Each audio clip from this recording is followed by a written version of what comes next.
এখানে অংশগ্রহণ করেছে, যারা যারা অংশগ্রহণ করেছে তাদেরকে আমি ধন্যবাদ জানাচ্ছি, কৃতজ্ঞতা জানাচ্ছি যে আমরা শনিবারই চেষ্টা করব যে পরিষ্কার অভিযান অব্যাহত রাখার জন্য। এবং যারা এখানে স্বেচ্ছাসেবী সংগঠন রয়েছে তাদেরকে অনুরোধ জানাবো যে তারা যেন আমাদের এই অভিযানে অংশগ্রহণ করে আমাদের অভিযানকে সফল করে।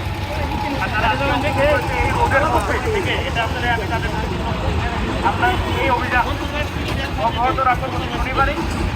এবং পরিষ্কার পরিচ্ছন্নতা এই অভিযানের ফলে আমাদের যে রোগ আছে সেটা আমরা প্রতিরোধ করতে পারবো। এবং একই সাথে রাস্তায় যে যানজট হচ্ছে সেই যানজট নিরসন করা সম্ভব হচ্ছে।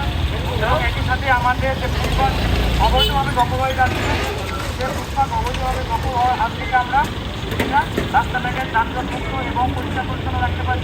যারা ফুটপাতে চলাফেরা করে তাদের জন্য চলাফেরা উপযোগী করা সম্ভব হচ্ছে। তো এই জন্য আমি আজকে যারা অংশগ্রহণ করেছে সকলকে ধন্যবাদ জানাই, কৃতজ্ঞতা জানাই। এবং যারা আজকে আমরা দেখলাম যে জলাবদ্ধতা তৈরি হয় রাস্তায় জলাবদ্ধতা তৈরি হওয়ার আমরা কিন্তু আজকে একটা কারণ আবিষ্কার করলাম।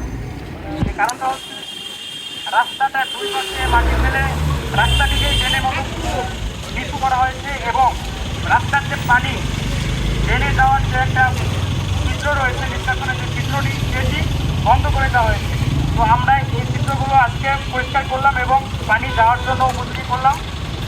এবং যেসব দোকানের সামনে এগুলো বন্ধ হয়েছে আপনাদের প্রতি অনুরোধ থাকবে আপনারা এগুলো পরিষ্কার রাখার, যাতে করে সামান্য বৃষ্টিতে পানি রাস্তায় জমে না থেকে ড্রেনের মধ্যে প্রবেশ করে এবং ড্রেনের মাধ্যমে এটা নদীতে চলে যায়।